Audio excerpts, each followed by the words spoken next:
Bueno, buenas tardes a todos. Se escucha fenomenal, ¿no? Muy bien. Bueno, muchísimas gracias por la asistencia que tenemos hoy bastante concurrida a estos lunes de actualidad que cada vez tienen más importancia y más éxito, ¿no? Y sobre todo pues por la gente que viene a esta casa, ¿no? Y bueno, pues hoy un ejemplo clarísimo es doña Lola Solana.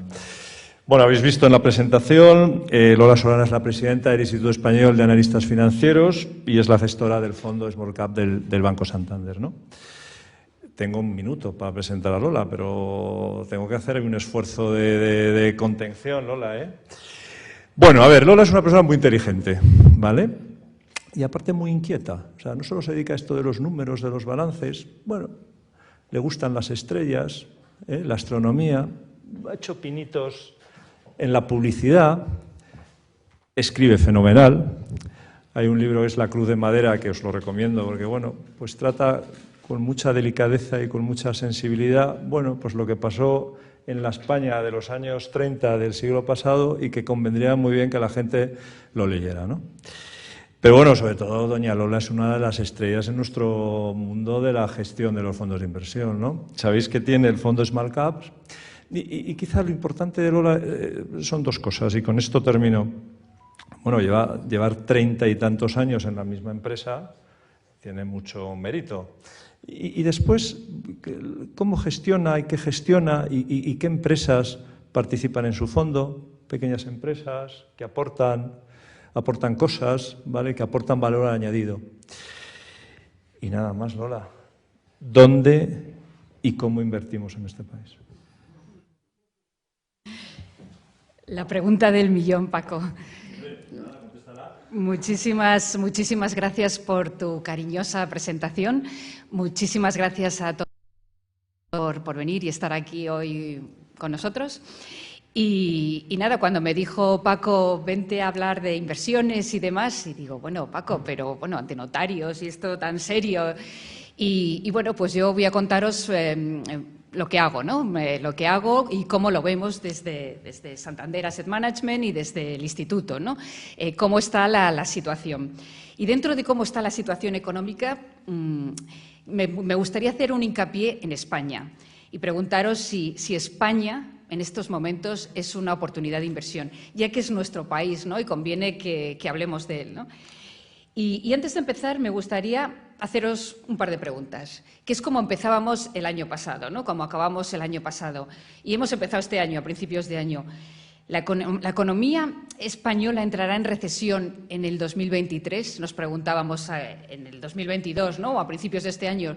¿O entrará en el 2024? Todo el mundo preocupado por la recesión. No sé vosotros qué pensaríais.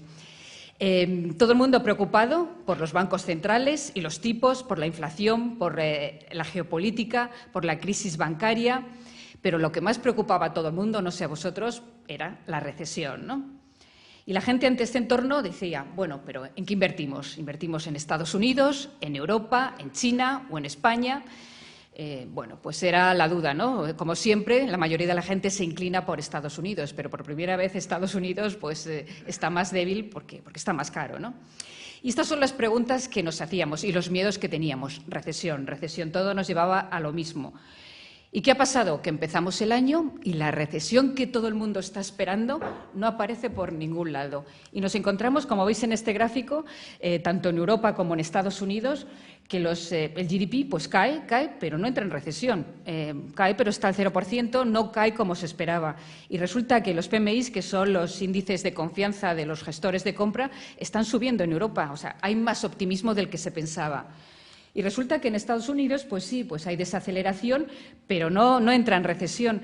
Y además, según lo que indican los indicadores adelantados del FED de Atlanta, te dice que, bueno, pues si todo apunta como señalan los indicadores, este año, el primer trimestre en Estados Unidos, vamos a tener una subida del PIB del 2,5%, que eso quiere decir que en el año pues no va a estar en negativo, ¿no? Con lo cual, bueno, pues la gente está más eufórica, ¿no? ¿Qué ha pasado también para que esté la gente más eufórica? China. China de repente abre sus puertas, hay reapertura y bueno, esto tiene un impacto muy positivo en todas las economías. Y fijaros cómo está China, o sea, fijaros aquí el índice, los PMIs no manufactureros, que es todo lo que es servicios, fijaros que es la línea azul disparada, o sea, porque entran, salen, consumen, aunque el GDP bueno, pues empezó en cero, en negativo, veniendo una desaceleración muy fuerte después de estar 3 años en negativo. Pero es que nos vamos al PMI de servicios, como lo veis aquí, y bueno, pues está también altísimo, ¿no? Subiendo. China ha abierto muy fuerte y ahora se espera que crezca, la mayoría de los macros están hablando de un 5,7. Si China está fuerte, el resto de las economías se mantienen. ¿Y qué es lo siguiente que preocupaba y que nos preocupaba? La inflación, todo esto que todos estábamos muertos, ¿no? Y resulta que la inflación está muy arriba, pero vemos que ha empezado el año aflojando, pues niveles en Europa del 10% nos hemos bajado a niveles del 6%, en Estados Unidos del 8% y hemos bajado a niveles del 5%. Y lo que sigue alto, como veis en el gráfico, las líneas discontinuas, es la inflación subyacente. ¿Y qué ha pasado? ¿Y qué no esperaba nadie? Que los precios del gas pues, se han caído de una forma tremenda, ¿no? Y los precios del petróleo. Fijaros los precios del gas que estaban a niveles de 250 y se han bajado casi a niveles de 30, ¿no? El precio del petróleo que estaba a 150 ha bajado a 80.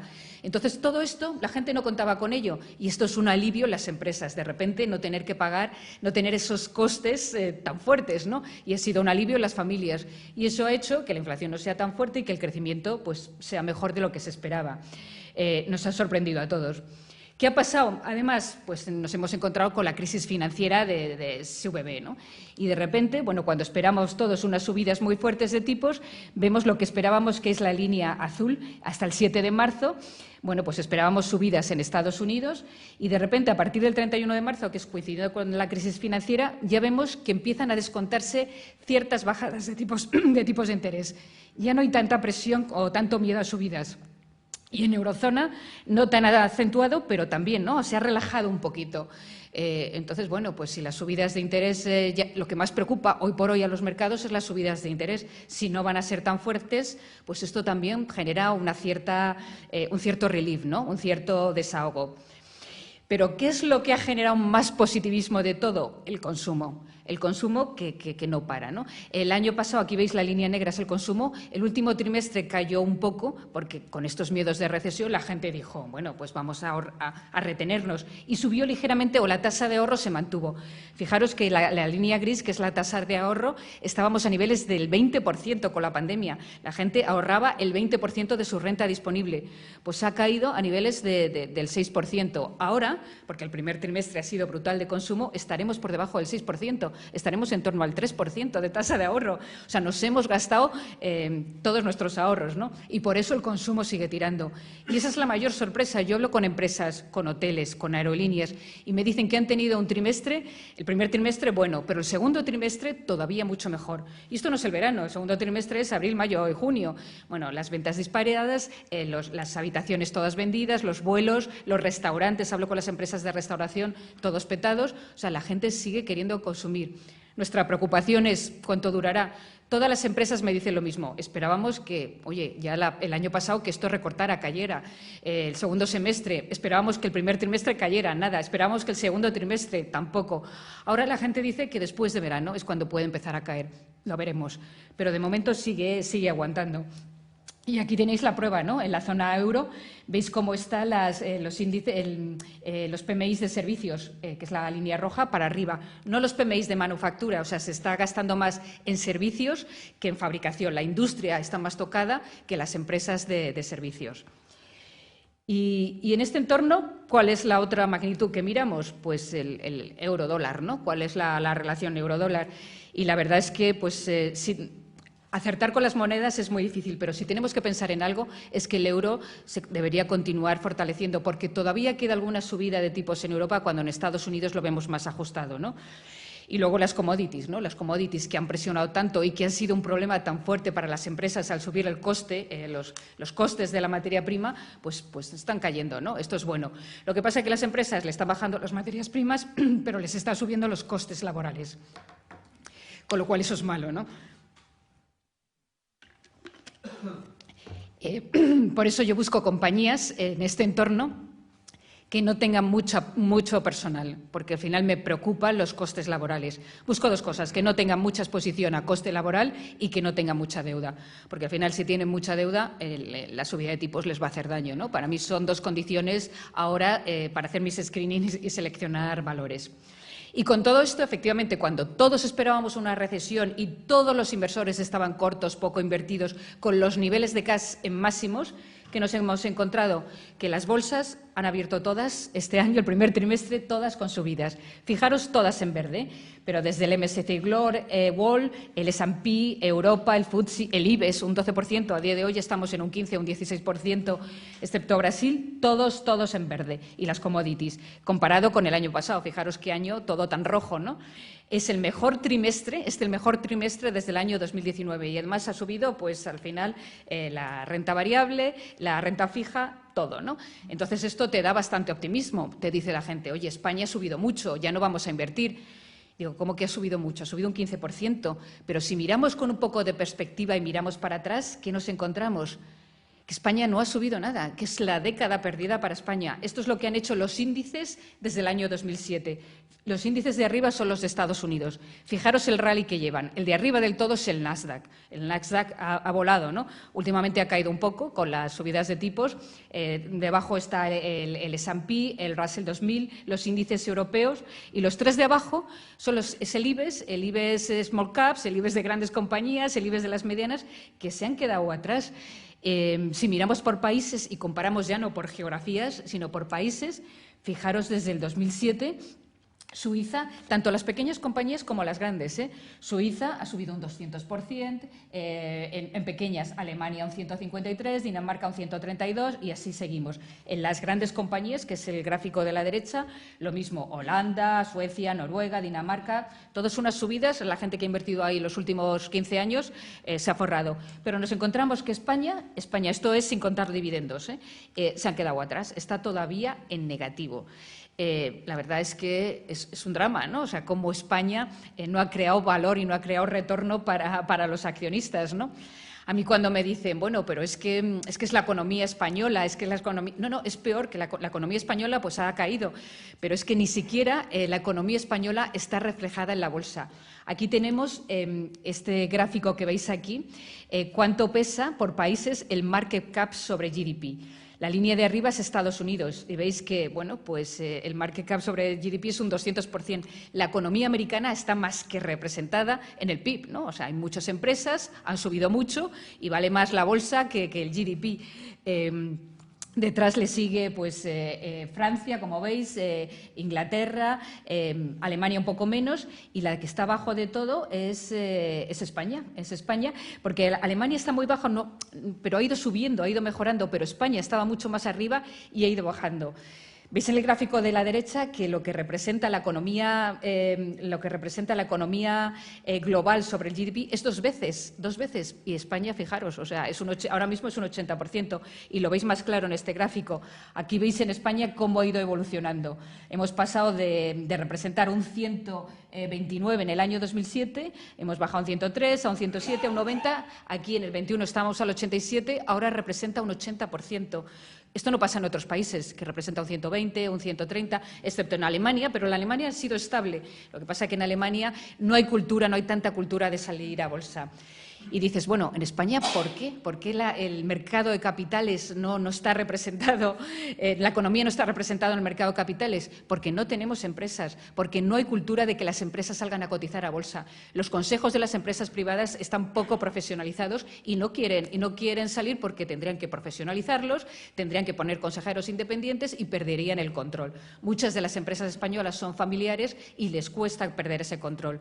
Y una vez que algunas se deciden y salen, porque la mayoría que quieren salir son porque no tienen cash y para financiarse. No quieren salir para crecer, porque en España no tenemos esos deseos de crear un imperio, ¿no? De ir a más, crear un imperio como tienen en Estados Unidos, ¿no? Nosotros, bueno, pues nos conformamos con lo que tenemos, no tenemos tanta ambición.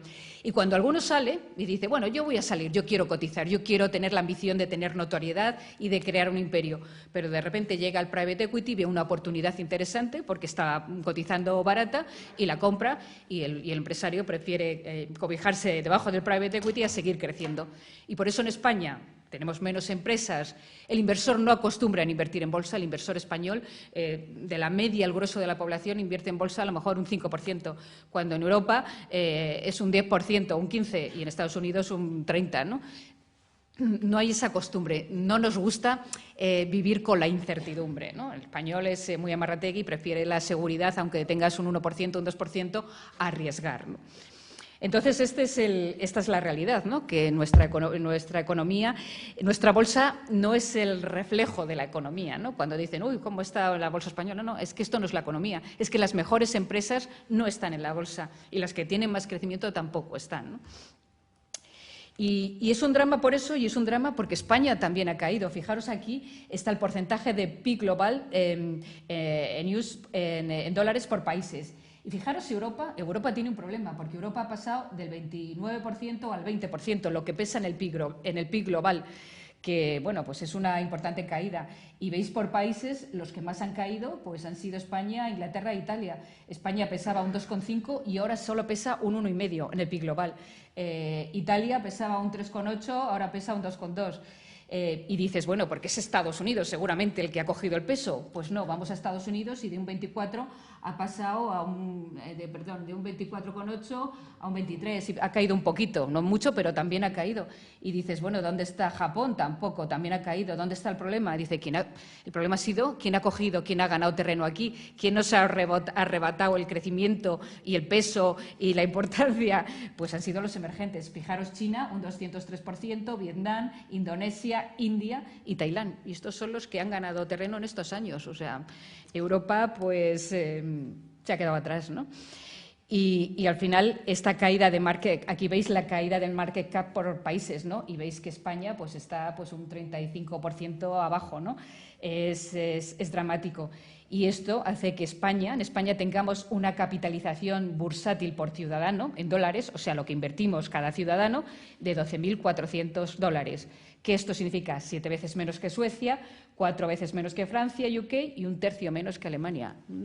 No invertimos en capitales, en mercado de capitales. Y es una pena, porque esto es una forma y deberíamos educar, yo creo que en los colegios deberíamos tener una clase de cómo invertir, ¿no? Porque es una forma muy interesante de conseguir rentabilidad adicional a nuestros ingresos, ¿no?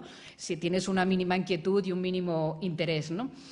Pero os preguntaréis, ¿y esta pérdida de valor de España, ¿no? Tanto a nivel cotizado como a nivel de PIB, qué ha pasado? ¿Cuál ha sido el problema? Pues que hemos tenido una reestructuración brutal del sistema financiero. Es que fijaros, es que es impactante cuando la dices. Hemos pasado de 60 entidades financieras en el 2007 a 10 en el 2022. O sea, nos hemos concentrado, lo que es todas las cajas, ¿no? Han desaparecido y se han concentrado, ¿no? Y al final de todo lo que había, que lo tenéis aquí, pues ahora queda Caixa Bankia, que es uno, BBV, Santander, Sabadell, Unicaja y Liberbank, que es uno, Abanca, Ibercaja y 2 pequeñitas más. O sea, una concentración brutal. Que esto ha hecho que al final ha sido un largo proceso, pero ha hecho que los bancos al final sean más eficientes, ¿no? Porque hemos reducido el número de trabajadores, eso nos ha costado muchos seres, por supuesto, hemos reducido el número de sucursales, pero hemos ampliado el número de préstamos y el número de depósitos por sucursal, ¿no? Por entidad, con lo cual es una forma de ser, aquí tenéis los datos, ¿no? O sea, en 2014 había 31.800 sucursales en España, una media de 230 oficinas por entidad. A finales de 2020 el número se había reducido a 22.299, una media de 187 sucursales por entidad, una caída casi del 20%. Es una cifra bastante significativa. Y ha sido un proceso largo y costoso, pero ¿cómo estamos hoy? ¿Cómo están los bancos que están tan denostados, ¿no? Pero al final nos encontramos que los bancos hoy pues están en una situación, el ROE, que es la rentabilidad de los bancos, si en el 2014 estaban al 6,5, ahora están al 10%. El loan to deposit, o sea, la relación préstamos-depósitos, estaba al 113, pues ahora estamos por debajo del 100, estamos mucho mejor. Las provisiones antes estaban en un 4,9, ahora están en un 2,3. El ratio de capital es mucho más fuerte, del 16%, y la morosidad ha caído de una forma importante también, con lo cual yo creo que la banca ha hecho sus deberes, no es para estar donde estamos. Pero otra de las consecuencias que ha tenido, y porque estamos tan abajo, no solo son los bancos. Al reducir las personas de los bancos, también se han reducido el número de analistas, que para mí, como presidenta del Instituto Español de Analistas, pues me da mucha pena, ¿no? Hay menos analistas, hay menos empresas. Entonces, si no hay empresas cotizadas, no hay analista, porque el analista lo que hace es analizar la empresa cotizada. Y nos encontramos, fijaros cómo han caído, que en grueso los analistas se han reducido en casi un 20%. Los analistas, y sobre todo se han reducido en las compañías pequeñas, en las que capitalizan menos de 300 millones. Han caído un 27%. O sea, las compañías pequeñas, como son ilíquidas, no generan negocio, los analistas no las miran. Entonces, ¿qué pasa? Que si no hay analistas, pues con la regulación MiFID no hay compañías, pues y las pocas que quedan, pues se olvidan. ¿Y qué pasa con las pocas que quedan? Como se olvidan, no las mira nadie porque no hay analistas, porque España no está de moda, porque tal. Entonces, ¿qué pasa? Que viene el private equity y dice, oye, yo tengo mucha liquidez, tengo mucha caja, tengo un balance muy fuerte y quiero crecer en un mundo donde el crecimiento es anémico.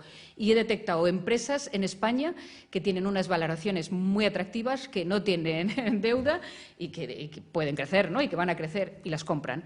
Y todas estas compañías que tenéis aquí son compañías que yo tenía en el fondo que gestiono. Todas las han opado. Y está bien, dices, bueno, si te pagan una prima, bueno, una prima importante, está bien si te pagan una prima importante, pero es que no te pagan una prima. O sea, nosotros teníamos nuestras valoraciones y la mayoría las han opado por precios debajo de nuestra valoración, ¿no? Bueno, pero la gente, oye, pues tanto el man, lo que os decía, ¿no? Oye, show me the money, me das dinero y yo no aguanto, ¿no? Aquí lo que me importa, los gestores, oye, me dan dinero, yo para qué voy a estar aguantando y tal, si al final esto tarda 3 años en subir, las doy. Y al final, pues muchas veces lo triste es que se me lo hemos dado a muchos private equities americanos, ingleses, o sea, muchas de ellas han quedado en manos que no son españolas, ¿no? Por esa falta de ambición que tenemos los españoles de hacer un gran imperio, ¿no? De hacer un gran imperio. Y fijaros aquí, de media, en Europa, si veis el gráfico de la izquierda, la columna roja, son el total de operaciones de M&A que se hacen en Europa. La línea gris son el total de operaciones que se hacen por menos de 5 billones. Y el gráfico, la línea amarilla, es la prima, ¿no? Pues la prima últimamente está en el 40%. No os engañéis, está más alta porque los precios habían caído, ¿no? Pero lo que sí vemos es que el número de operaciones es casi igual que el número de operaciones que se hacen con menos de 5 billones. Quiere decir que el 99,% de las operaciones de M&A se hacen en una compañía menor de 5 billones. En España, ¿cuántas compañías de las cotizadas valen menos de 5 billones? El 80%. Nuestro mercado es un mercado de small y mid caps, ¿no? Con lo cual nuestro mercado es opable, ¿no? Es opable. Nos pueden seguir comprando las compañías si no hacemos que crezcan. ¿Cómo hacemos que crezcan? Apostando por ellas, invirtiendo en ellas, ¿no? Financiándolas, ¿no? Esa es la manera. Y no solo las small caps, no solo es un problema de España. Este gráfico me llama mucho la atención, por eso os lo quería poner, ¿no? Es en Europa en general. La gente solo invierte lo que conoce y prefiere invertir en compañías grandes que tienes informes, que todo el mundo tiene una opinión, Telefónica, Inditex, Nestlé, Danone, antes que invertir en pequeñas compañías que te tienes que hacer tú el trabajo, mirarte el balance, analizarlo, ver si tiene recorrido. Y fijaros la friolera de este gráfico. De todas las compañías que hay menores de 5 billones a nivel global en el mundo, nos encontramos que casi el 50%, o sea, 10.579 para ser más exactos, no las cubre nadie. No las cubre nadie, no hay un informe. Son compañías que están ahí porque hay poca liquidez, porque no interesa. Son 10.500 oportunidades. O sea, habrá muchas que no, que no son oportunidades y que no sean interesantes, pero otras sí lo serán. Y ahí es donde tiene que estar el gestor, ¿no? Para ver cuáles son estas compañías que pueden ofrecer retorno. Y ahí es donde ganas dinero. No ganas dinero en donde hay muchos informes, donde todo el mundo tiene una opinión. Aquí os diré que para ganar dinero necesitas pensar de forma contraria o adelantarte a tus competidores. Es la forma, ¿no? Y en España, bueno, en el instituto tenemos una división de análisis que se dedica a analizar estas compañías huérfanas, Pero en España, sin incluir nuestro instituto que cubre estas compañías, si no contáramos con nuestra labor, habría ahora mismo, de 165 compañías que hay en el mercado, habría 69 compañías que son huérfanas, que no están cubiertas. Por eso nosotros desde el instituto queremos cubrirlas, ¿no? Y esta orfandad se ha reducido. Pero es una pena porque son compañías buenas, sólidas y que pueden ser oportunidades. Pero como son ilíquidas, tienen baja capitalización, no están cubiertas y tal, a las grandes gestoras no les interesa cubrirlas, ¿no? Nuestro deber es analizarlas, apoyarlas y empujarlas, ¿no? Porque aunque la economía se pare, que vimos que se paró en el 2020, y aunque la bolsa caiga, siempre habrá una pequeña compañía por la que la sociedad avance y por la que podamos ganar dinero. De hecho, en el 2008, cuando todo caía y no había dónde esconderse, hubo 3 compañías en las que yo gané dinero, que fueron Dia, la gente se iba al low cost, Vueling y Yastel. Y ahí se ganó dinero. Siempre puedes encontrar una small caps en la que ganes dinero. Y bueno, y España está haciendo sus deberes. Nosotros y los bancos, y nuestro banco, el Banco Santander y el Instituto, todos estamos apoyando a las pequeñas compañías. Y la prueba es con la financiación ICO, ¿no? En 2020 se canalizaron 120.000 millones de euros en préstamos ICO, que es una barbaridad. Y luego tenemos aquí, no sé si lo veis bien, los fondos de la Unión Europea, los Next Generation, que bueno, del total son 750.000 euros, pero van a España 125.000. O sea que bueno, tiene que reunir ciertas condiciones, ¿no? Que vayan a digitalización, a cambio climático, pero bueno, aquí las pequeñas compañías tienen que solicitarlos y aprovecharse de esta financiación, ¿no? De este apoyo que se está dando, ¿no? Y al final, bueno, pues como ha sido una década tan difícil, las empresas han hecho un esfuerzo tremendo por mejorar su deuda. Han hecho un esfuerzo en varios aspectos, sobre todo es la deuda y otro es la tecnología. Todas las empresas han dedicado muchos más recursos a la digitalización. Y un caso concreto, el resto no tengo el dato, pero sí lo tengo en bancos. Y fijaros cómo esta línea azul, cómo ha ido incrementando la cantidad de dinero que dedicamos a tecnología. Y ahora mismo representa, se ha incrementado del 2014 al 2020 un 72%, y ahora mismo representa un 6% lo que los bancos dedican a invertir en tecnología. Está todavía muy lejos del 10-15% que se dedica en Europa y del 17% que se dedica en Estados Unidos, pero lo estamos haciendo. Y un claro ejemplo, que no sé si lo sabéis, es Bizum, por ejemplo. Bizum, pues lo hemos desarrollado en España, tiene gran crecimiento hasta el punto que hay usuarios activos 17,7 millones, o sea, ahora mismo. Y esto se va a expandir a otros países. Ha cambiado. Los bancos, ahora nosotros ya no buscamos banqueros o comerciales, buscamos programadores, técnicos, gente que sepan manejar muy bien los modelos, que sepa programar, que sepa hacer modelos cuantitativos. Cada vez somos más tecnológicos. Os daré otro dato. España es el país donde más fintech hay en Europa, ¿no? Con lo cual se está desarrollando mucho esta tecnología. Y todo esto lo hemos tenido que hacer, en general, los bancos, en un entorno que fijaros cómo ha evolucionado el Euribor, que el Euribor se ha pegado un tortazo, o sea, de niveles del 5 o 6%, pues nos fuimos a cero y hemos estado 8 años, 7 años en cero. Bueno, pues al final los bancos han tenido que buscarse la vida, ¿no? Y al final diversificar de banca de producto a banco de cliente, a comisiones, a seguros, bueno. Pero por fin, bueno, pues otra vez empieza a repuntar el Euribor y ahora pues los bancos empiezan a ganar un poco de dinero, ¿no? Por eso yo os diré que en el fondo que gestiono he estado 20 años sin invertir en bancos por todo esto, ¿no? Bueno, al final, con el Euribor tan bajo es que es imposible tener rentabilidad. Y por primera vez desde el año pasado estoy invertida en bancos, porque al final que los tipos pasar de negativo a positivo, aunque sea ligeramente positivo para los bancos es un cambio estructural. Y esto no creo que volvamos a ver los tipos negativos. ¿Y quién se ha beneficiado? Entonces, si los bancos hemos sufrido, ¿quién se ha beneficiado de la bajada de tipos? Pues estos sectores, los sectores tecnológicos. Fijaros cómo ha ido el sector de tecnología, lo que son las FANG, las grandes, de Google, Apple, Amazon, más Tesla, más NEUD, la plataforma esta para ciegos. Es alucinante la subida, pero vale más a esperar. Vale más que Es que este fin de semana estaba constipada y creo que vale más que Inglaterra y que, fijaros aquí, y que el S&P de energía. O sea, vale más que en muchos países lo que vale la tecnología. Es alucinante el rally que se ha pegado el Nasdaq. Es alucinante. Los inversores, los jóvenes españoles, llegaban a las sucursales diciendo que querían invertir en tecnología americana. No querían invertir en España ni en Europa, en tecnología americana, en todas estas, ¿no? En todas estas compañías que no ganan dinero. Fijaros, en el Nasdaq ahora mismo 1.800 compañías que no ganan dinero. Fijaros cómo ha ido evolucionando a lo largo de los años el número de compañías, es el gráfico de abajo, que no ganan dinero, ni venden, ni tienen ventas, ni tienen EBITDA. Es alucinante, pero la gente lo compraba y salían IPOs en el mercado americano. Lo tenéis aquí, 123 IPOs en el sector de tecnología, cuando la media de los últimos 38 años ha estado la media estaba en 38, perdona, o sea, y ahora 123 en los últimos 20 años. O sea, una barbaridad. O sea, la gente y compañías pequeñas que no veían posibilidad sacaban una SPAC para salir a bolsa y la gente los compraba. Había demanda. Yo creo que hubo un momento que se volvieron locos por la tecnología. Fijaros hasta qué punto, a mí esto me llamó mucho la atención, que se vendió una NFT, Non-Fungible Token de estos, por la friolera de 69 millones de dólares. Algo que no puedes tocar, que está en un móvil que solo se proyecta, ¿no? Es alucinante. Y sin hablar ya de las criptomonedas, ¿no? O sea, del Bitcoin. Entonces, aquí hay una burbuja, esto es sostenible. ¿Qué pensáis, no? Pues, ¿quién tiene la culpa de esto?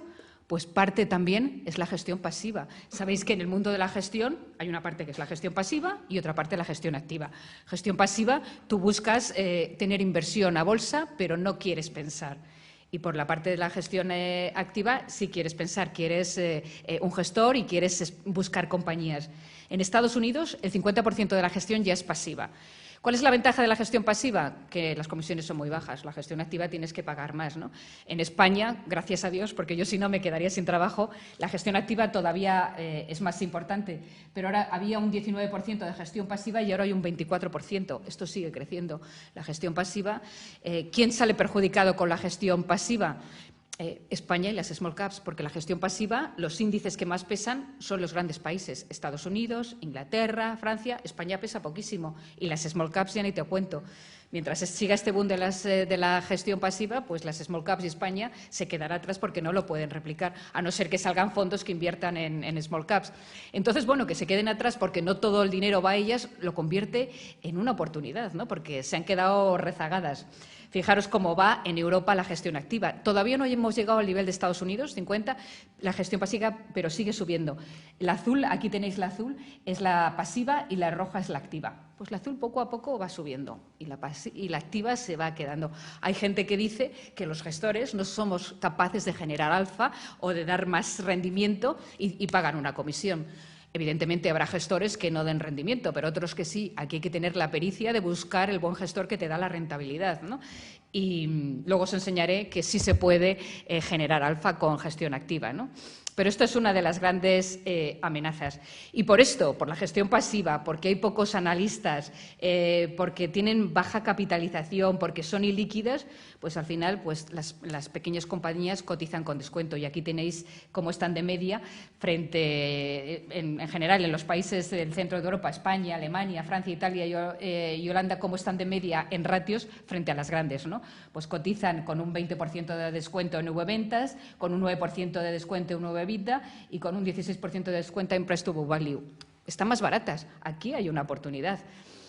Entonces, bueno, la pregunta es, ¿no? Después de todo esto, nos preguntamos, ¿qué hace falta por parte de los inversores, de las entidades, para que se vuelva a recuperar la confianza en España, para que el inversor americano, el europeo, el español, porque el primero que no invertimos en España somos nosotros, para que volvamos a invertir en España, en las pequeñas compañías españolas, ¿no? ¿Qué es lo que hace falta? La dejo, luego lo hablamos, la dejo ahí en el aire. Pero de momento, estas son las 5 tendencias en general que hay en las grandes gestoras, ¿no? Invertir en fondos dividendos, invertir en fondos de grandes compañías, en fondos de SG, que ahora está muy de moda. Para mí, todos los fondos serán SG, o sea que al final no, será una commodity. Bueno, pues aquí tenéis todos los que hay. Y luego están los fondos de small caps y los fondos temáticos. Para mí, la gestión activa en este país y en todos los países pasa por small caps y por temáticos. ¿Por qué? Porque son los dos activos que te ligan a largo plazo. Tú cuando inviertes en una pequeña compañía quieres cogerle la mano, cuando una compañía, una startup, cuando empieza, y hacer todo el recorrido con ella, quieres crecer con ella, pero para eso necesitas tiempo. ¿Y temático por qué? Porque si tú inviertes en una tendencia que te convence, renovables, inteligencia artificial, envejecimiento de la población, aunque caiga, porque vienen mal dadas en la bolsa, riesgo geopolítico, como tú crees en esa tendencia, tú no lo vendes, aguantas. Y está demostrado, ¿no? El que invierte en algo que crea a largo plazo, lo mantiene. El que invierte por especular, ¿no? Pues a lo mejor cae y se pone nervioso y lo vende, ¿no? Por eso, para mí, esto es fundamental. O sea, cuando yo gestiono los fondos, mi equipo, ¿no? En Small Cap gestionamos, tenemos un compromiso a largo plazo y hacemos un approach empresarial. No miramos a las compañías como forma de especular. De hecho, nunca invertimos en contra de una compañía, no hacemos cortos. Invertimos en una compañía como si fuéramos en un empresario. Buscamos ventajas competitivas, buscamos alineación de intereses, que el management esté alineado con nuestros intereses y con los de nuestro cliente. Por eso invertimos mucho en empresas familiares. Nos da muy buen resultado, porque las empresas familiares tienen el skin in the game, ¿no? Saben que lo han heredado de sus padres, se lo quieren dejar a sus nietos y no se van por 2 millones más a otra compañía, ¿no? No se mueven solo por dinero, se mueven por algo más, hay un compromiso, ¿no? Y nosotros buscamos ese compromiso en las compañías y lo vemos en small caps hasta que llega el private equity, le paga 10 veces ventas, y entonces lo vende y se acabó, ¿no? Pero buscamos ese compromiso. Y al final os pongo esto, ¿no? Como decía Warren Buffett, que todos oiréis y conoceréis, ¿no? Si un negocio funciona, tarde o temprano la acción irá detrás, ¿no? Lo importante es cómo gana dinero la empresa, ¿no? Si la empresa gana dinero, da igual lo que haga el valor, ¿no? La cotización, porque al final se recuperará. Y también decía Warren Buffett, que tiene mucha razón, predecir la lluvia no importa, ¿no? Pero construir arcas sí. No sabemos qué va a hacer la bolsa. A mí me preguntáis, ¿qué va a hacer la bolsa mañana? Pasado, no tengo ni idea. Pero sí os puedo decir qué compañías, estoy segura, ¿no? Qué compañías invertiría y me siento y duermo tranquila, ¿no? Y eso es lo que tratamos de identificar, ¿no? Y ahora os quiero dar unos tics, o sea, porque al final me decía Paco, bueno, pero quiero aprender algo, quiero aprender, ¿no? Pues unos tics que a mí me han servido o donde yo me he equivocado más, ¿no? Y para que tengáis en cuenta cuando invertís, ¿no?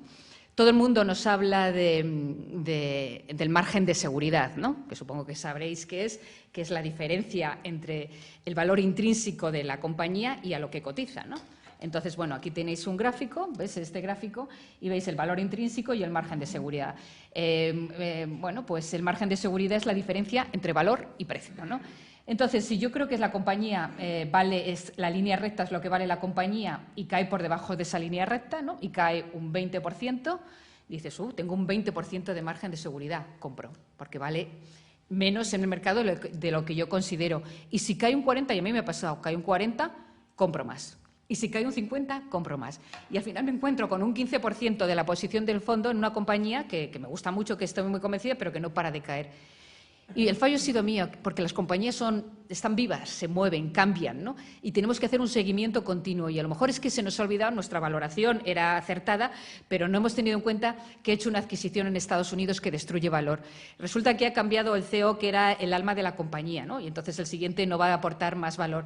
Resulta que tenía un negocio en Latinoamérica y la moneda americana se ha desplomado, ¿no? Entonces, los mercados tienden a ser eficientes y a veces hay que, antes de comprar simplemente por nuestro modelo, hay que asegurarse y hay que chequear.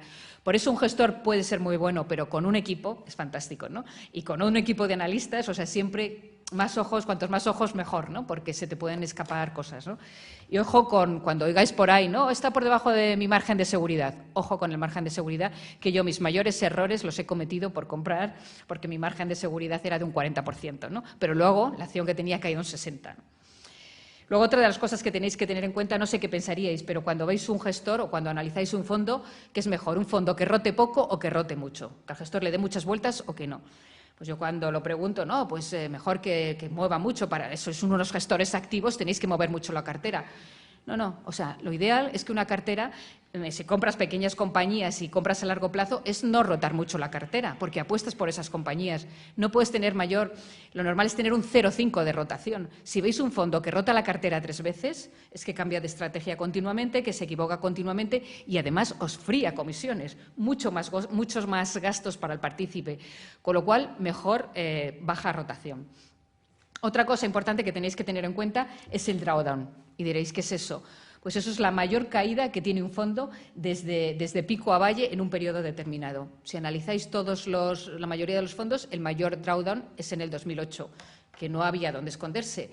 Pero también en el 2020, porque con la crisis, con el COVID, cayeron muchísimo. Pero hay fondos que en el 2020 no cayeron. En el drawdown es muy bajito. Siempre invertir en esos fondos que tengan el drawdown más bajo. Quiere decir que preserva capital. Porque está muy claro que vosotros queréis ganar dinero, pero sobre todo queréis no perderlo. Y un cliente te perdona que no ganes mucho, que ganes un poquito, pero lo que no te perdona es perder dinero. Si pierdes dinero y vende, no vuelve, ¿no? Entonces, buscar el track record es muy importante en todo, ¿no? Y los fondos más, mirar el track record, a ver cuánto ha caído en momentos de crisis, ¿no? Para tener una idea de cómo va, ¿no? Y estos son términos como que tenéis que tener en cuenta, ¿no? Volatilidad. Siempre es mejor un fondo con menos volatilidad que con más, ¿no? Aunque tampoco es muy indicativo, porque al final la volatilidad es cómo se mueven los precios frente a su media histórica, ¿no? Bueno, pues en momentos de mayor volatilidad de mercado todos los valores tendrán más. Pero bueno, tenéis que tener en cuenta, no voy a entrar mucho, volatilidad en la rotación, que ya lo hemos visto, el drawdown, pero también el active share, que es la diferencia entre los valores que tiene un fondo y los que tiene el benchmark. Tenemos que diferenciarnos. En España, para considerarte un gestor activo, tienes que tener un active share del 65%. Si no estás indexado. Y si estás indexado, no puedes cobrar un 2% de comisión, porque es que no tiene sentido. Active share, cuando miréis un fondo, preguntar, ¿qué active share tiene este fondo? El alfa, evidentemente, es que le genere más rentabilidad que el benchmark, si no, no tiene sentido. Pero más rentabilidad que el benchmark, además, ajustado por la beta, o sea, con menor riesgo. Se trata de buscar fondos eficientes, que te lo da la rentabilidad del riesgo. Y el tracking error es la diferencia de rentabilidades entre un fondo y su benchmark. O sea, siempre interesa que se mueva parecido, no se mueva muy alto, pero si se mueve muy alto, que sea hacia arriba, ¿no? Que le saque mucho, pero que no le pierda. Son conceptos que tenéis que tener claros. Tenéis que buscar active share alto, rotación baja, drawdown bajo y tracking error alto mejor. Y otro de los principios fundamentales que no podéis olvidar nunca es la diversificación. Siempre es mejor un fondo diversificado que uno concentrado. O sea, mejor un fondo con 35 valores que con 10 valores, porque como te equivoques en uno, por muy convencido que estés, te equivoques en uno, no te recuperas. Y el cliente lo que no quiere, como os decía, es perder dinero, ¿no? Y aquí tenéis la prueba. Tenemos dos carteras. Una que te da por dividendos, imaginaros, la cartera azul que te da un 5% y la cartera naranja te da un 10%. Tendría que hacerlo mucho mejor la naranja con un 10% invirtiendo en valores parecidos. Ahora, la cartera del 10% se confunde y compra una compañía que no la analizó bien y quiebra y cae un 30%. No te recuperas. Tardarías, aquí lo ponéis, en la caída del 30% al 10% anual, tardaría más de 5 años en recuperar el capital y casi 11 años en alcanzar una cartera del 5% de rentabilidad anual. Por eso es fundamental, y yo lo digo siempre en mi equipo, limitar el riesgo específico. Por muy convencido que estés en un fondo, nunca inviertas más de un 6-7% en un valor. Porque te puedes confundir, porque puede haber fraude. Está en el ADN del ser humano engañar, ¿no? Hay compañías, ahora tenemos una suspendida, ¿no? La cotización, porque no pasa porque el auditor ha dicho que no firma las cuentas, ¿no? Bueno, pues hay que tener mucho cuidado, ¿no? Claro, tú tampoco te revisas todas las auditorías. Por eso os diré una cosa, y os lo diré más tarde. Para mí hay 3 motivos fundamentales por los que elijo una compañía. Hoy por hoy. Hace 20 años a lo mejor eran otros, o hace 30, pero hoy por hoy es equipo directivo, uno. Al final esto es dinero, y el dinero es confianza, ¿no? Equipo directivo, me tengo que sentar con ellos, creer en ellos. Segundo, auditor, o sea, que sea uno de los Big Four, porque al final no me voy a revisar las cuentas auditadas, tiene que ser un buen auditor. Y tercero, accionistas. ¿Con quién voy a hacer este viaje? Quiero saber quién está metido conmigo, quiénes vamos a ir juntos en este viaje, ¿no? No quiero un especulador conmigo o un potajero de estos, ¿no? Quiero a alguien serio. Y por si no diversificamos lo suficiente, pues ¿qué pasa? Que la regulación nos hace diversificar. Y tenemos esta regulación, que es la regla del 5-10-40. Y por norma, tú no puedes invertir en un fondo más del 5%. Solo puedes pasar al 10% siempre y cuando los que pasen del 5 y del 10 no superen el 40% del fondo. Entonces, bueno, pues hay gente que aún así tiene 4 valores con el 10%, ¿no? Porque te lo permite, pero es una forma de frenar esa concentración, ¿no? Para que no arriesgues. Y como decíamos, este es el fondo que gestiono. Este es el fondo que gestiono desde el año 2004. Bueno, pues la línea roja es el performance que he tenido y la línea azul es el benchmark. Esto es generar alfa, esto es gestión activa.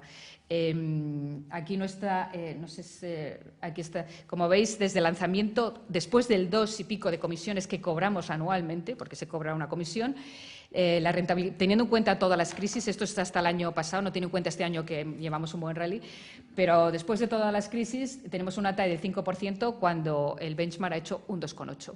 Y eso neto de comisiones, que si esto anualmente, si lo acumulamos, porque esto es el interés compuesto, pues fijaros la rentabilidad acumulada.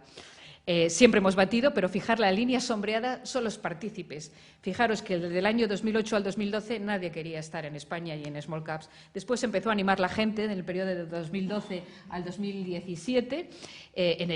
Y ya el 2017 a 2018 entró muchísima gente, ahí sí que había ánimo.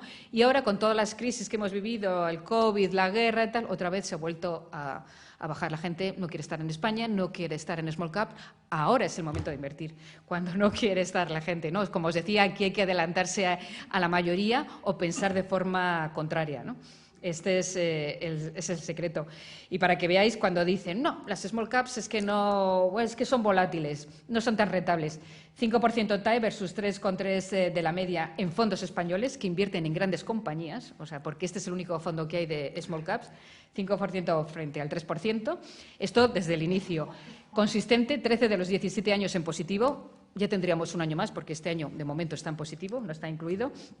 Estable, 16,9 de volatilidad frente a 17,9 de la media de los fondos españoles, con lo cual invertir en small caps no es tan volátil como la gente piensa. Y eficiente, el ratio de Sharpe es un 0,55 frente al 0,32 de la media de los fondos españoles, que es la rentabilidad adicional al activo libre de riesgo. Con lo cual, las perspectivas, esto es rentabilidad, esto es gestión activa y esto es generar alfa.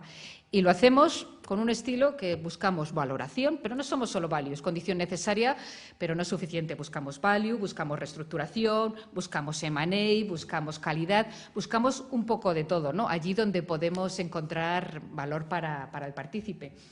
Y esto es como invertimos, lo que os decía. Hace 20 años o 30 os hubiera dicho, no, yo para invertir quiero un crecimiento de doble dígito en las compañías. Quiero un ROCE al menos del 10%, que es el retorno sobre el capital empleado. Quiero un balance, una deuda neta EBITDA menos de 2 veces. Y quiero una valoración pues, PER de menos de 10. Todo esto es importante, pero hoy por hoy, la que es la última, en los libros te pone como la última, para mí es la primera. O sea, credibilidad en el management. Tengo que confiar que el management va a sacar adelante el proyecto, va a sacar adelante la empresa, ¿no? El auditor y los accionistas. ¿Y por qué vendo? El primer motivo, hace 30 años sería, bueno, porque llega, o 20, porque ha llegado mi valoración pico, porque ya no puedo estirar más. Hoy el primer motivo, después de 30 años, por el que vendo, es porque tengo el más mínimo síntoma de que hay un fraude. Cuando oigo que van a reformular las cuentas, cuando hay algo que una partida no está clara, cuando veo que me ha engañado el CFO cuando hemos estado hablando de los cuentas, no ha sido claro con el CAPEX, con el tal, con las ventas, con cualquier cosa, con el margen, cuando trata de ocultar información, vendo. ¿Qué necesidad tengo de estar en una compañía que no es transparente cuando hemos visto que en el mundo hay 10.000 compañías sin cubrir, ¿no? O sea, 10.000 oportunidades? Ahí vendo. Y después ya efectivamente vendo cuando la valoración está en pico, ya no la puedo estirar más, cuando hay una burbuja, pero ¿cuándo sabes que hay una burbuja? ¿Sabíamos hace 2 años que estábamos en burbuja en tecnología? ¿Sabíamos en su momento la burbuja de acertar una burbuja? ¿Estamos ahora en burbuja en renovables? ¿Dónde están las es muy difícil acertarlas. Pero vamos, si lo vemos, lo vendemos. Y luego por factores externos. Efectivamente, cuando llegó el COVID, cambió nuestra información, cambió nuestra opinión. Vendimos todo lo que era exposición a servicios, a ocio, ¿no? A ocio compartido, ¿no? Y bueno, pues según las circunstancias, ¿no? Y esos son los motivos. Pero luego, esto era hasta ahora, pero ahora hay un motivo adicional que se ha unido en la toma de decisiones y que lo habréis oído todo, ¿no? Que es el ESG, ¿no? Miguel de Montagny dijo, el filósofo francés decía que el ser humano no es solo cuerpo, no es solo espíritu, son las dos cosas juntas. En inversiones ya no solo invertimos por todo lo que os decía, por criterios financieros, sino también, ni solo por criterios extrafinancieros, ¿no? Invertimos por las dos cosas. Y una cosa va con la otra, ¿no? Tenemos en cuenta las dos. De hecho, nuestro departamento de ESG que tenemos es casi tan grande como el departamento de análisis financiero. Tenemos tantos analistas que miran criterios extrafinancieros como financieros.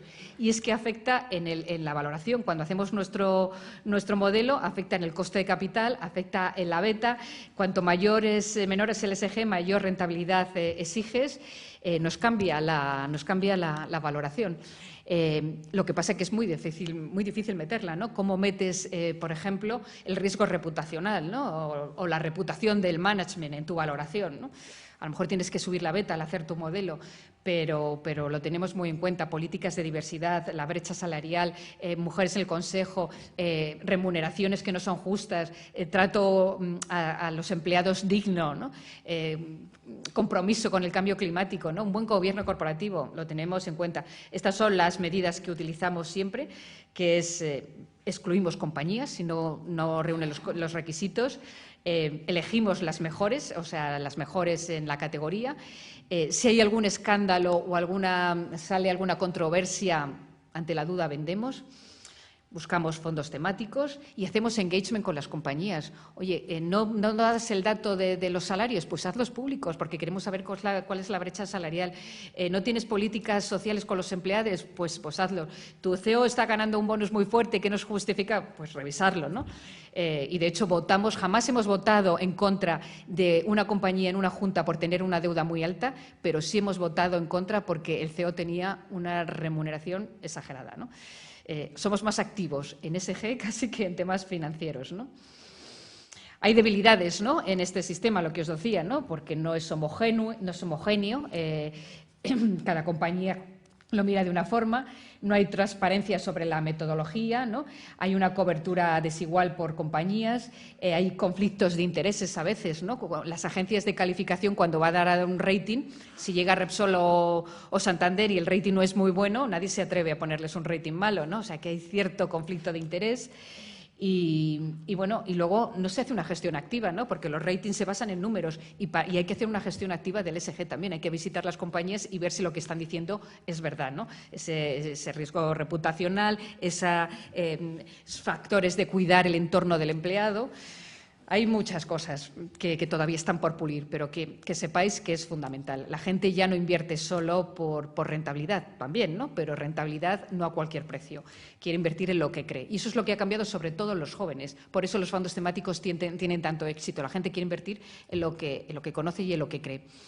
Y hemos visto un poco la macro, un poco la micro, ¿no?, que es lo que miramos, un poco el tema de ESG. Pero hay otro componente, aparte de los fundamentales, aparte de la macro, aparte del sentimiento de ir en contra, ¿no?, y es el comportamiento social humano, ¿no? Porque al final los que invertimos somos personas y al final el mercado se mueve por la avaricia, oye, que me lo pierdo, y por de querer más y más, y por el miedo de que me voy a arruinar, ¿no? Por eso os voy a dar unos consejos también de temas emocionales, ¿no? Que hay que tener, al final el carácter, y a mí me preguntan, ¿qué carrera tiene que tener una persona para ser gestor? No, es que no es cuestión de carreras. Tú puedes encontrar gente que es matemática, gente que es economista, que es abogado. Lo que tienes que tener es carácter de gestor, ¿no? Un carácter determinado. El performance al final te lo da, como en todo, el carácter. Igual que me dicen, pero hay que ser hombre, mujer, aporta. No es cuestión de diversidad, no es cuestión de edad, no es cuestión de la carrera, es cuestión de carácter, ¿no? Y esto lo utiliza un compañero nuestro muchas veces, que a mí me hace gracia, ¿no? La estrategia de Ulises en la isla de las sirenas, ¿no? Camino de Ítaca, ¿no? Para no tirarse con los cantos de sirena, dejarse llevar, ordenó a sus marineros que le ataran al palo, ¿no? Pues eso tenéis que hacer vosotros. Cuando estéis invertidos y llegan los rumores, hay una crisis geopolítica, la guerra, Ucrania, hay que vender, qué horror, esto se va a pique. una crisis en Estados Unidos, un banco, qué horror, esto se va a pique y vamos a vender. No, es que no vender. En esos momentos es cuando hay que comprar. Todos los días que la bolsa cae, al día siguiente tengo reembolsos. Después de 35 años y los días que que la bolsa sube, al día siguiente tengo compras. ¿No se dan cuenta que tiene que ser al revés? Hay que comprar cuando cae y vender cuando sube. Pues año tras año, otros años, el comportamiento humano es lo mismo. El miedo, oye, esto que cae, yo salgo que lo pierdo, o la avaricia de no quedarte atrás. Es que no. Y todos los años igual, porque no soportamos la incertidumbre, no tenemos convicción, porque invertimos en bolsa, no invertimos en lo que creemos, ¿no? En un sector que creemos que tiene potencial, en una compañía, ¿no? Por eso hay que cambiar un poco el chip. Eso es un consejo. El siguiente es el poco a poco, ¿no? O sea, al final pequeños pasos hacen grandes cambios, ¿no? Queremos evitar el efecto ancla. Tú si compras algo y sabes el precio de compra, fíjate, le pierdo dinero, pero si entras poco a poco, quieres invertir en una compañía, no sé, Celnes, y vas comprando cada semana un poquito, al final no sabes exactamente cuál es tu precio de compra y eso ya pues te libera, ¿no? No sabes si estás perdiendo o ganando, pero estás convencida en que la empresa a largo plazo lo va a hacer bien, ¿no? Entonces yo recomiendo, pues, yo lo hago mucho, una empresa va a publicar resultados, no sé si van a ser buenos o malos, como a mí me gusta a largo plazo, pues compro la mitad antes de los resultados y la otra mitad después. Y así, bueno, pues hay que diversificar también en el momento de entrada, pero empezar ya, porque no puedes dejarlo para mañana, porque hay que empezar ya, porque el mercado tiene la magia del interés compuesto y se va retroalimentando, ¿no? Y la bolsa no es como un bono que vence, ni es como una empresa que quiebra. Si inviertes en mercado y en un fondo diversificado, es casi imposible que quiebre, ¿no? Al final siempre va dando rentabilidad. El otro consejo, como os decía, es la diversificación, ¿no? O sea, al final es fundamental diversificar. Dice un proverbio chino que el conejo inteligente es el que tiene 3 madrigueras, ¿no? Pues aquí igual invierte un poco en small caps, un poco en grandes, un poco en China, un poco en Europa, en Estados Unidos, diversifica y así, porque es muy difícil que todos los mercados se comporten igual en el mismo periodo de tiempo, ¿no? Y luego, bueno, pues esto aquí hay que tener paciencia. Esto no es, va a haber curvas, la bolsa, esto es renta variable, sube y baja, sube y baja. Tenemos que aguantar si estás convencido de lo que inviertes, ¿no? Si crees y confías en tu gestor, como yo confío en las empresas en las que invierto, ¿no? Tiene que haber alineación, pero estos movimientos son por temas muchas veces políticos, por temas geopolíticos. No merece la pena. Y fijaros aquí, y esta es la prueba, ¿no? Estos son el porcentaje en un periodo muy largo de las veces que la bolsa ha subido. De 39 años, 30 la bolsa ha subido. Pero si os hubierais puesto nerviosos y hubierais vendido en cualquiera de esos años, pues en la mayoría de los años hemos tenido caídas de media del 15%. Entonces, a pesar de que en el año no han caído, ¿no? O sea, que ojo, tener mucho cuidado. Y al final este es el gráfico, ¿no? Estos son expresiones de la gente cuando empieza a caer, lo que dicen. No puedo creer qué está pasando, llamar a los reguladores, cómo cae, vaya, qué horror, qué desastre, vendo aquí y otra cosa, y venden aquí. Y cuando empiezan a subir, compran. ¿Por qué? Porque no somos ni toros ni osos, somos borregos. O sea, aquí vamos siempre con la masa, como la vida en general, pero la bolsa más que nunca. Cuando alguien compra, todos compramos. Cuando alguien vende, todo. Y os digo que aquí se gana dinero diferenciándote. Y la prueba es, para que veáis que no os debéis dejar llevar por cantos de sirena, esto es la realidad en el 2008. El 11 del 10 del 2008 versus el 14 del 10 del 2008. 3 días de diferencia. El pánico hunde las bolsas. 3 días después, las bolsas aplauden el plan de rescate. 20% de diferencia. El 21 de julio del 2012 y el 26 del 7 del 2012. Suenan todas las alarmas. Unos días después, el economista Draghi cambia el rumbo del mercado con solo un gesto. Bolsas se pegan un rally. O sea, la gente que vendió pues se tiraría de los pelos, ¿no? Y la historia se repite porque esto hace nada, el 10, 13 y 14 de marzo del 2020. Lunes negro, crash bursátil, colapso económico, 18, 20 y 25 de marzo del 2020. El BCE sale al rescate, 200.000 millones, las bolsas reaccionan. El IBEX logra su mayor subida en 10 años. ¿Qué pasa? Que España es el país que tenemos menos paciencia, y aquí lo veis, el gráfico de la paciencia por países. España no aguantamos, no queremos las cosas inmediatas ya, rápido. Y estas son frases de personas que me inspiran, ¿no? Porque al final siempre te inspiras por los grandes personajes, ¿no? Y dijo Warren Buffett, en el mundo de los negocios el espejo retrovisor es siempre más claro que el parabrisas. Y Roosevelt dijo, lo único que tenemos que tener miedo es al miedo a sí mismo. Y esto se aplica mucho a la gestión. Y Churchill dijo, la cometa vuela más alto con el viento en contra que a favor. ¿Y eso qué es? que si vas en contra consigues más, tienes más éxito. Hay 3 tipos de gestión. Fijaros, esto es una slide de Fidelity. El inversor que sigue los parámetros normales, comprando compañías de calidad, con buen precio, con buenos resultados. Luego hay otro más específico que es el value, el que solo quiere comprar valoración, me da igual el crecimiento, solo value. Y luego está el inversor contrarian, que quiere comprar lo que no compra nadie. Y hemos tenido muchos, se han creado fondos incluso que han ido en contra del ESG, fondos que invertían solo en petróleo o en gas y se han forrado, ¿no? Cuando el petróleo el año pasado lo hizo también, ¿no? Pues los hay contrarian también. Y es una forma también de gestionar, ¿no? Os recomiendo estos porque son gente que me inspira, que los leáis, ¿no? También, y nosotros los ponemos como ejemplos, ¿no? Son ejemplos que a mí me hacen gracia porque son verdad, os sonarán un poco así cómicos, pero son verdad, ¿no? Sir John Templeton decía, si quieres obtener mejores rendimientos que el resto de la gente, debes hacer las cosas de forma diferente. En gestión te tienes que diferenciar.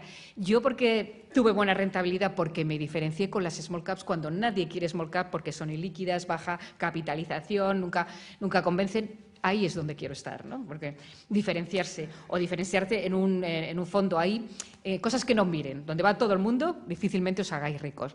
Warren Buffett, que ya ha puesto muchos, dice un inversor necesita hacer muy pocas cosas bien si logra evitar grandes errores, no puedes cagarla. No es necesario hacer cosas extraordinarias para obtener resultados extraordinarios.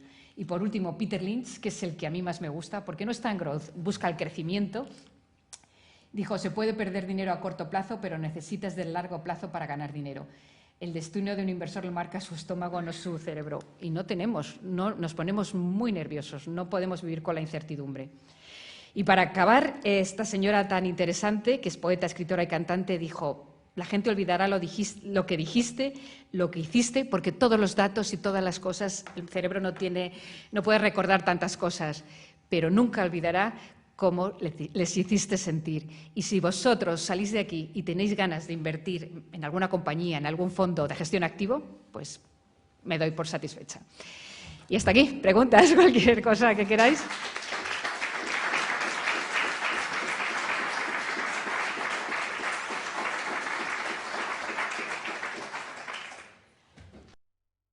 No sé si me ha tenido... Cualquier cosa que queráis preguntarme, estoy a vuestra disposición.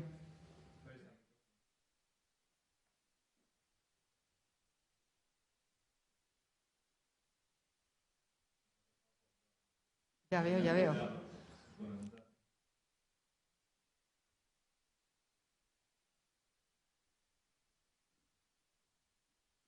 Y buenas tardes. Una cosita nada más. Realmente el inversor tiende a una cierta estabilidad o es digamos un equilibrio más estable, unas inversiones más o menos pensadas, el seguimiento de esas compañías y en qué medida el dividendo marca la voluntad y la permanencia en una inversión en una determinada compañía. Lo digo porque recuerdo no hace muchos años que alguien a quien le habían nombrado consejero delegado de una importante compañía le preguntaban en una cena, ¿usted cree que realmente a la gente le importa el dividendo? Bueno, pues en función de esa pregunta la formulo yo esta tarde. Muchas gracias. Pues muchas gracias por su pregunta. Muy interesante. Pues decirle en la primera parte, el inversor, hasta qué punto es estable o no lo es. Yo como gestora de fondos me he dado cuenta que es más estable el inversor particular que el institucional. O sea, el inversor particular que te has ganado su confianza, que cree lo que estás haciendo, pues como yo en una compañía cuando invierto y confío en el consejero delegado, porque está convencido y se lo cree y aguanta más, ¿no? Invierte a largo plazo y es más fiel si confía en el gestor. El institucional es más variable porque llega un director de inversiones y dice vamos a vender estos fondos, vamos a bajar el peso en equities, vamos a subir en renta fija, hace más asset allocation y entonces es menos fiel. En general, el dividendo es importante. El dividendo depende del perfil. Para un inversor que invierte en fondos dividendos, y que, bueno, pues será importante, ¿no? Pero se olvida que invierte en un fondo de dividendo para tener el dividendo, pero también la compañía está sujeta al mercado, ¿no? Con lo cual puede tener el dividendo muy fuerte, pero perderlo por la volatilidad en el mercado, ¿no? De esa compañía. No te asegura nada. Con lo cual, yo te diría que en líneas generales el inversor no busca el dividendo. Si quieres un dividendo te metes en renta fija y ahora que están los tipos al 4, ¿no? Si inviertes en renta variable es porque quieres revalorizaciones del 40 al 50%. Crees en una compañía y quieres hacer el recorrido con ella y piensas que es una compañía que va a crecer y ese crecimiento en ventas se va a trasladar en crecimiento en EBITDA, ¿no? Y en beneficio, ¿no? Y eso es lo que quieres, aspiras a algo mucho más importante, ¿no? Yo creo que hoy por hoy, y además hemos visto que en determinadas situaciones los dividendos se pueden cortar, ¿no? O sea, ha pasado en un sector, ¿no?, que por regulación se pararon los dividendos o se cambiaron por ampliaciones de capital liberadas. Nadie te lo asegura, ¿no? Con lo cual yo invertiría, yo creo que hoy por hoy la mayoría del inversor busca porque tiene confianza en la evolución del negocio de la compañía. Muchas gracias, Lola. Yo te quería hacer una pregunta para los jóvenes. ¿Qué aconsejarías a la gente joven que decide invertir?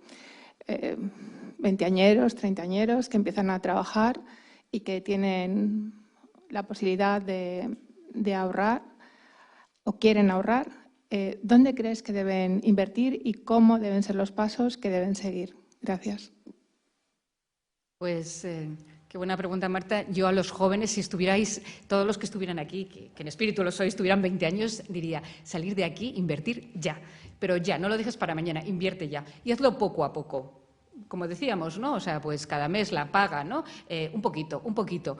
La gente que tiene 20 años y cuando tenga 30 años se habrá dado cuenta que las acciones se han multiplicado por 10, que ha ahorrado, que tiene un capital y además ha aprendido. Porque si tú inviertes te obliga a seguir esa compañía, ¿no? A implicarte más. Y ves que, bueno, que tu cultura financiera aumenta a medida que tus inversiones aumentan, ¿no? Porque te involucras más. Entonces se lo van a pasar muy bien, se van a divertir, van a ganar dinero a largo plazo. También perderán, ¿no? Pero eso es como un máster, perder dinero. O sea, yo los chavales que me encuentro que han perdido dinero en una inversión han aprendido, eso aprendes más que un máster. Aquí para ser un buen gestor no necesitas 3 máster, una carrera en Harvard o 3 tesis doctorales, ¿no? Necesitas haber pasado por 3 recesiones, que 5 compañías te hayan explotado o te hayan quebrado en las manos, ¿no? Y haberte sentado con 3 directores financieros y que te hayan engañado, ¿no? Así es como se forja el gestor. Con lo cual, cuando un chico joven antes empiece, mejor. ¿Se quiera dedicar a esto o no? Se quiera dedicar a esto muy bien, porque le dará tablas y que luego podrá poner en el currículum. Oye, mi cartera es esta, aunque no he trabajado por cuenta ajena, he trabajado por cuenta propia, ¿no? En esto. Y luego, aunque se dedique a otra cosa, pues una forma adicional de tener una rentabilidad que los chicos ahora les pagan muy poco. O sea, que empiecen ya, sería el principal consejo. Sí.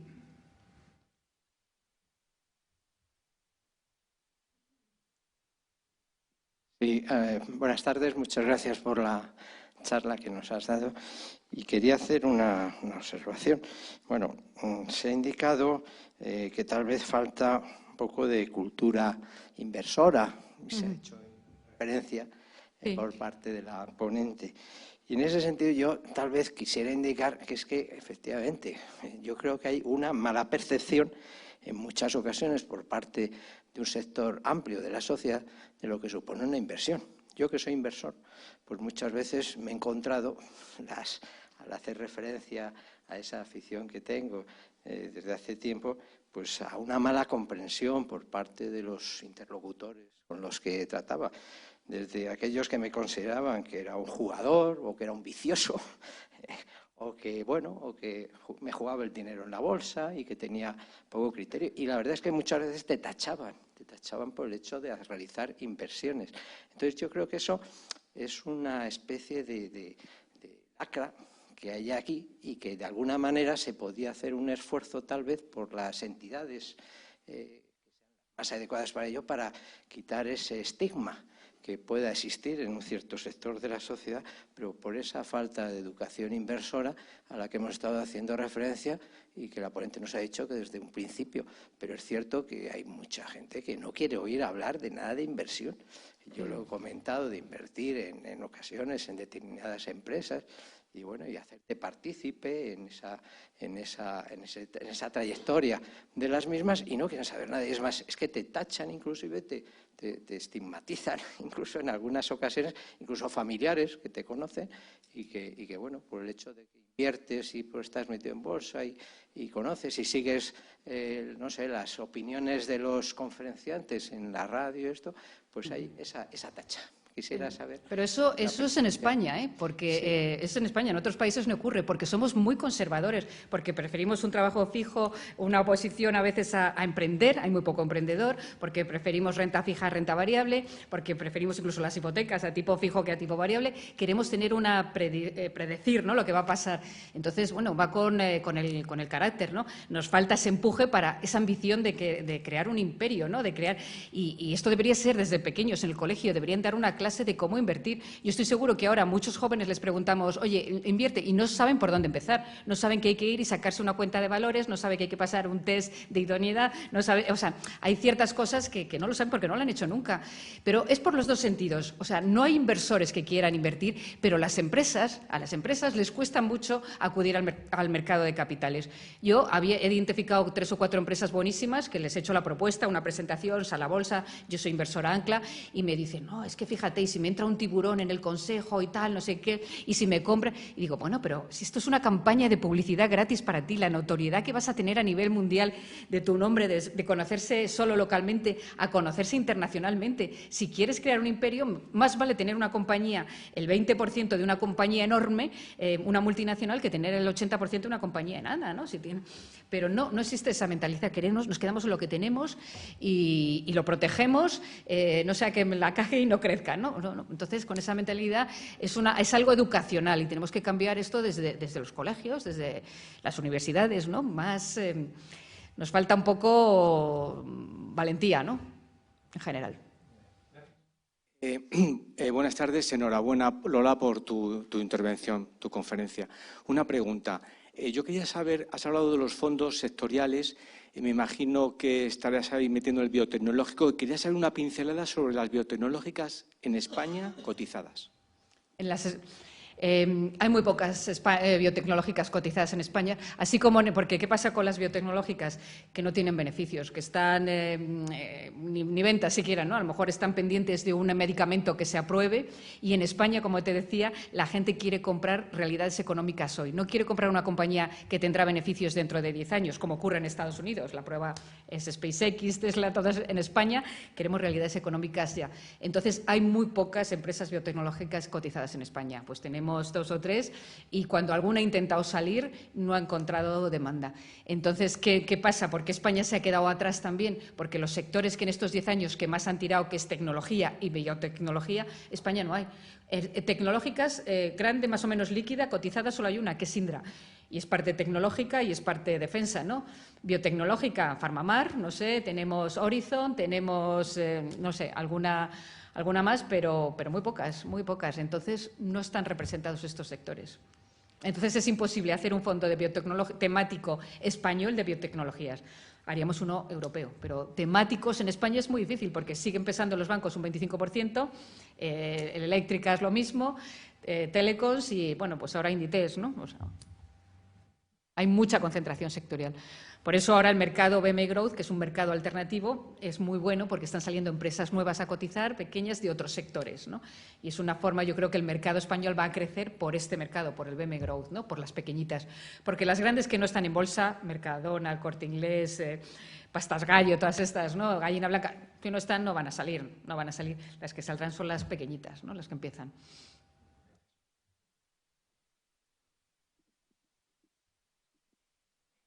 Bueno, muchas gracias por la conferencia también. Yo tenía una duda, sobre todo enfocada al tema que mencionaba antes, de, por ejemplo, cuantificar los criterios ESG y de todo lo que es relativo a la valoración de empresas, que mencionó que efectivamente se están sumando muchos matemáticos, ingenieros hoy en día.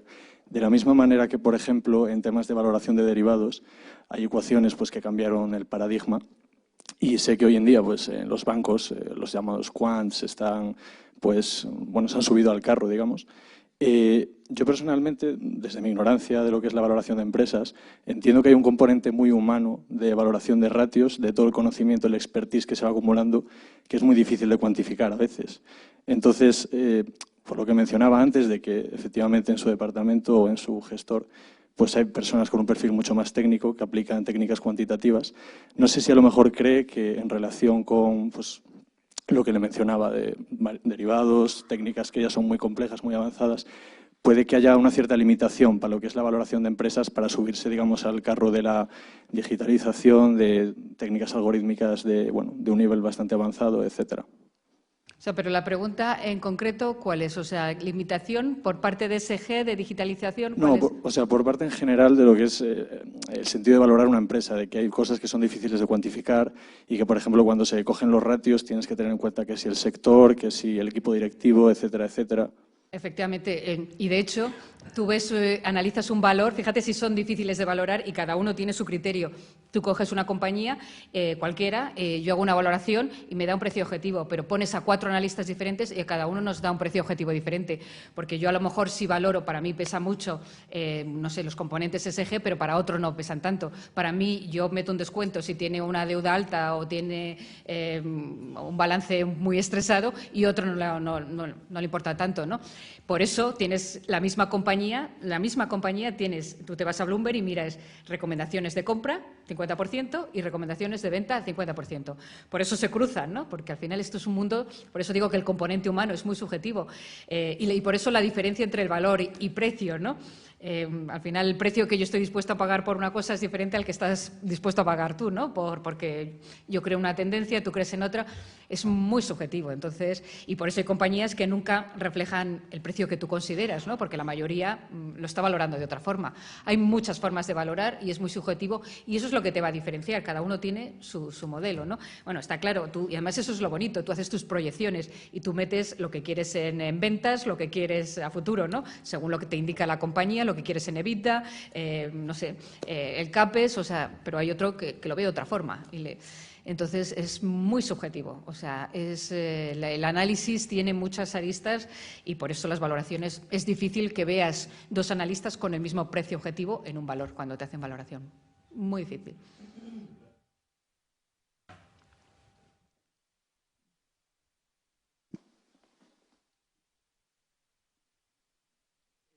Hola, ¿qué tal? Bueno, enhorabuena por la charla. ¿Tienes alguna opinión o has visto alguna estimación sobre hasta qué porcentaje de los activos bajo gestión puede llegar a suponer la gestión pasiva y cuándo se empieza a romper la valoración de compañías, que al final no hace la pasiva, cuándo deja de ser eficiente la pasiva? No, yo no lo sé, es que esto nunca lo sabes, pero yo me imagino que pueden convivir perfectamente. O sea, si hemos llegado al 50% en Estados Unidos, posiblemente aquí lleguemos. En España ahora mismo es un 20%, pero se puede llegar al 50% también. Sobre todo por una cosa, que es más barato, ¿no? O sea, y al final la gente. Y si los gestores activos no generan alfa y estás cobrando un 2% de comisión, dicen, oye, yo quiero exposición a bolsa, pero eso sirve en mercados alcistas, porque, oye, la bolsa sube, me sale gratis. Pero, ojo, en mercados alcistas, en mercados bajistas, tú no quieres exposición a bolsa y si baja, baja, ¿no? Entonces, el gestor activo ahí tiene más facilidad para maniobrar, pasar de un sector a otro, de un país a otro. Con lo cual, ahí habrá un trasvase. En mercados bajistas suele haber más gestión activa y menos pasiva. Y en mercados alcistas, pues más, porque en mercados alcistas sube todo, lo bueno y lo malo, ¿no? Entonces, los buenos gestores se ven en mercados bajistas. Con lo cual, yo creo que pueden convivir las dos cosas los dos mundos en el mismo universo, ¿no? Pueden ser compatibles, ¿no? Siempre va a haber gestores para. Y además es que hay cosas que no hay gestión pasiva, ¿no? Si tú quieres invertir en algo muy específico, como te decía, small caps en Italia, no hay fondos pasivos, ¿no? O quiero invertir en un sector de inteligencia artificial en Francia, ¿no? Cosas más específicas, no encuentras fondos pasivos de todo. Entonces, yo creo que convivirán. Gracias.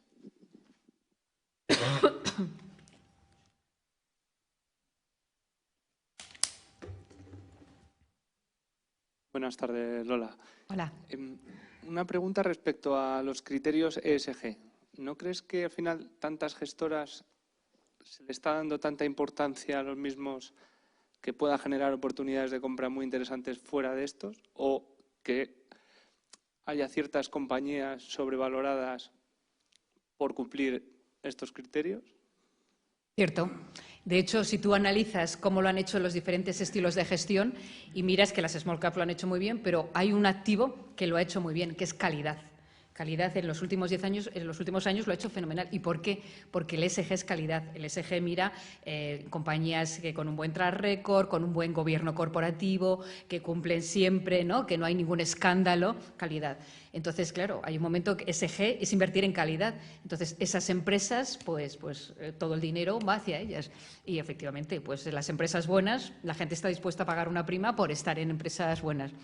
¿Que duermes tranquilo? ¿Renuncias a una parte de rentabilidad? A lo mejor no vas a ser más rentable.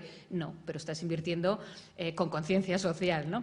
Hay otros que dicen, oye, pero fíjate el petróleo qué barato se ha quedado o las tabaqueras qué barato se han quedado. Pues a lo mejor hay una oportunidad de ganar dinero, pero ya va en contra de tus principios, ¿no? O sea, al final lo que he notado en estos 30 años, lo que ha cambiado es que la gente invierte con un motivo, ¿no? Antes invertía con el motivo de ganar dinero, ahora quiere impactar en las compañías, quiere premiar a las compañías que hace bien, ¿no? Quiere creer para ser parte de la solución, no del problema, ¿no? Eso es lo que ha cambiado. Y son capaces de renunciar a parte de la rentabilidad, siempre y cuando, volvemos al mismo, no pierdas dinero.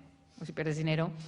Pero efectivamente, o sea, se han quedado algunas muy baratas. O sea, yo os pongo un ejemplo, ¿no? O sea, Orpea, ¿no? O sea, al final que pues hubo un escándalo con los ancianos, ¿os acordáis, no? O sea, que no murió mucha gente con el COVID y demás. Y bueno, pues se escribió un libro, hubo cierto escándalo. Y al final, bueno, pues ha perdido un poco la confianza y se ha quedado ahí. O sea, los inversores no compran, ¿no? Se quedan atrás y ha contagiado todo el sector. ¿Por qué? Porque prefieren invertir en otras compañías donde no ha habido escándalos, ¿no? O sea, puede ser oportunidad para algunos, sí, pero no para los que siguen estos criterios estrictamente. Pero al final estos criterios los aplicará todo el mundo, ¿eh? Todos los fondos serán ESG. Gracias. Nada. Muy bien. Muy bien. Ya, sí.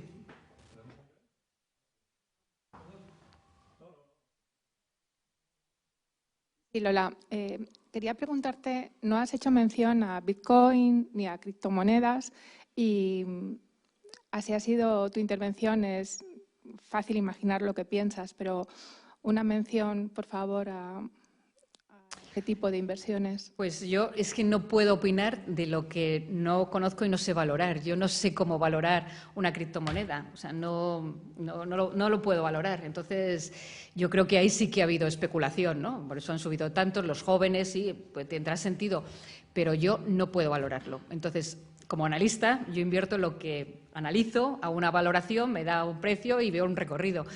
Las criptomonedas no puedo valorarlas, entonces no te puedo dar, lo siento, pero no te puedo dar una opinión ahí. Para mí es muy especulativo. Y nosotros somos inversores a largo plazo, no somos especuladores.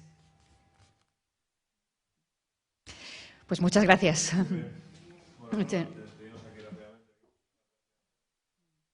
Bueno, como no podía ser de otra manera, fantástica y brillantísima. Muchísimas gracias, Lola. Nada, y muchas gracias a todos ustedes por la presencia y la intervención.